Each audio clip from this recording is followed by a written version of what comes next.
All right, so let's say you installed Pro Tools and you want to use a plugin that you know comes with Pro Tools. It's a free plugin that comes with Pro Tools and you're missing that plugin. What do you do?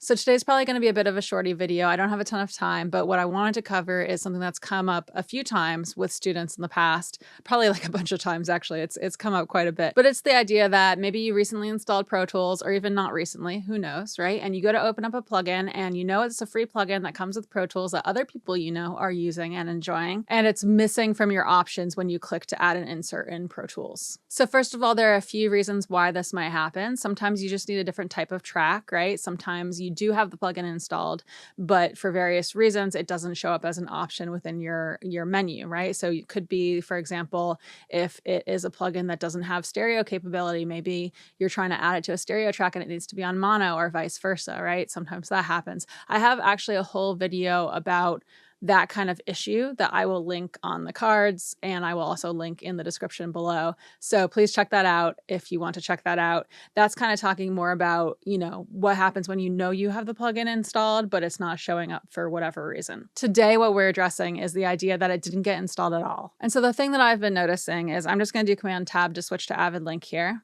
So I have Avid Link open here. It's showing me, I'm on the products tab here. So I'm showing me all my products, right? So I can see my different plugins, my different apps, all the stuff that I have with Avid. I can click on my included apps and plugins for Pro Tools and see all my stuff. I can see if I have to update stuff.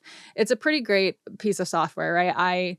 I have used Avid Link in the past, but with that said, the thing that I have noticed is, especially with students, a number of times they have run the install using Avid Link as recommended, and they're missing most, if not all, of the included plugins within Pro Tools. And so that'll include things like MIDI instruments, different effects, stuff like that.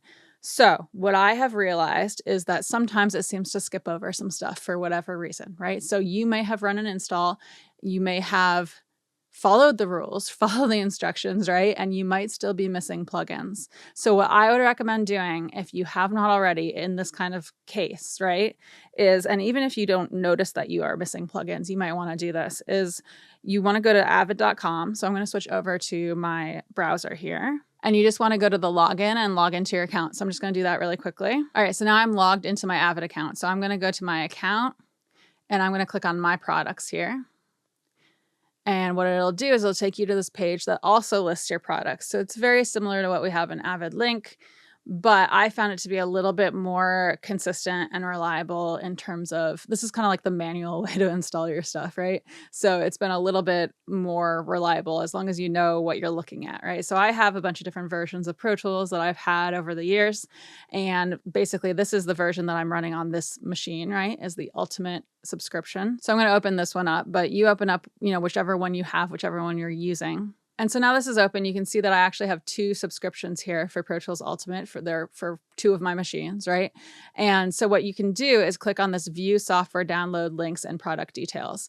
And just so you know, I'll probably have some of this blurred out because it has my account details on here. But if it's something you need to see, I won't have it blurred. So what you want to do is click here on view software download links and product details. So I'm going to click on this. And then you can see all these installers for different features, different things within this Pro Tools universe, right? So you just want to make sure you're on Mac or Windows, depending on your OS that you're on, your computer that you're on. And some of this stuff you might not need or want, but you'll see that it's a bit more granular. So instead of being just like an update button for everything, you have different installers for different features, different aspects of Pro Tools, right?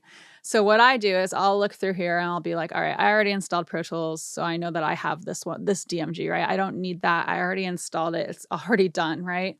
I might want to look into this text-to-speech to text engine if I, for example, find that I ran the update and that is not working. And you might be like, I don't need the HD driver. I don't need the demo session, but oh, here we go. Here are some MIDI effect plugins, right? So if you're trying to find some of these plugins and they are not appearing within Pro Tools, you might have to just click on this installer and run it, and then you're good to go. Just make sure you restart Pro Tools before you test it, because oftentimes when we install a plugin, we do have to restart Pro Tools in order for it to work. But yeah, as you scroll here, you'll see different options here. Here are a lot of our virtual instruments plugins, right? So These like Expand 2, this is one that's been around for a long time, right? The Air Instruments bundle, all of these are all plugins that you might want. And if you're not seeing them within Pro Tools, you're not able to open them, you're not able to find them, it doesn't hurt to download the installer and run it and then restart Pro Tools. So that's basically the idea. There's a bunch of other stuff in here.